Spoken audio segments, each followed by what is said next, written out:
akan jadi.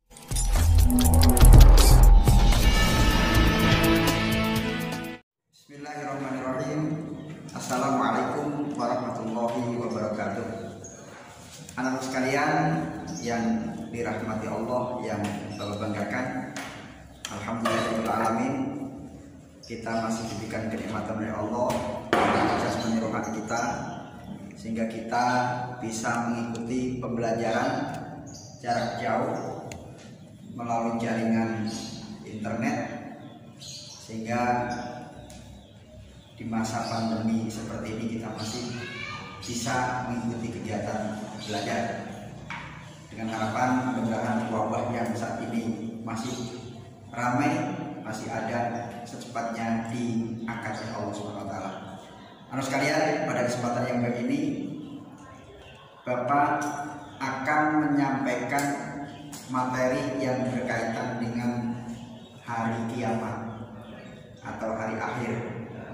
Nah, siapapun kita sebagai umat Islam meyakini bahwa hari akhir adalah hari di mana kita semua akan mengalaminya atau akan bertemu dengan hari akhir. Tidak ada yang bisa lolos, tidak ada yang bisa melewati, dan semuanya akan ada di sana. Nah, oleh karenanya mari coba kalian simak materi-materi yang berkenaan dengan hari akhir. Setelah itu nanti kita akan merangkum, meresum dari apa yang sudah kalian tonton. Terima kasih, silahkan lihat tayangan berikut ini.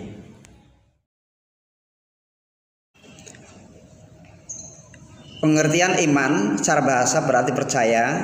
Iman menurut istilah berarti meyakini sepenuh hati yang diucapkan secara lisan dan diwujudkan dalam bentuk perbuatan. Iman kepada hari akhir berarti mempercayai dengan sepenuh hati bahwa suatu saat dunia beserta isinya akan berakhir atau hancur, serta manusia akan dibangkitkan dari kubur menuju akhirat untuk mempertanggungjawabkan perbuatannya selama hidup di dunia. Keyakinan tersebut diwujudkan dalam perbuatan atau tingkah lakunya sehari-hari.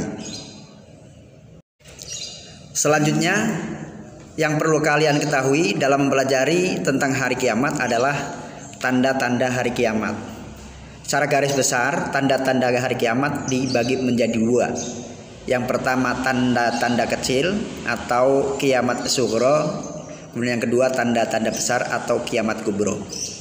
Adapun tanda-tanda kiamat kecil, yang pertama banyak terjadi gempa bumi.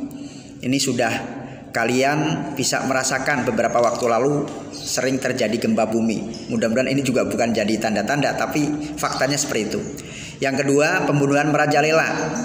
Ini juga bisa kalian lihat tayangan berita di televisi. Banyak orang-orang yang mati karena akibat pembunuhan. Kemudian yang ketiga adalah ilmu agama dianggap sudah tidak penting lagi. Nah, ini yang paling bahaya. Kalau kalian sudah merasa tidak perlu dengan ilmu agama, berarti sudah tanda-tandanya ini adalah kiamat kecil. Baik anak sekalian, untuk selanjutnya adalah tanda-tanda besar. Pertama, matahari terbit dari barat. Tulu'us syamsi min magharibiha. Ini juga tidak bisa dipungkiri lagi. Ketika matahari sudah benar-benar terbit dari barat, berarti kiamat terjadi. Kemudian yang kedua, rusaknya Ka'bah sebagai kiblatnya sholat umat Islam akan hancur.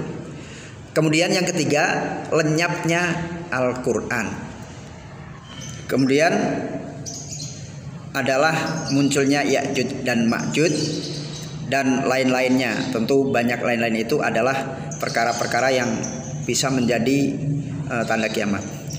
Baik anak sekalian,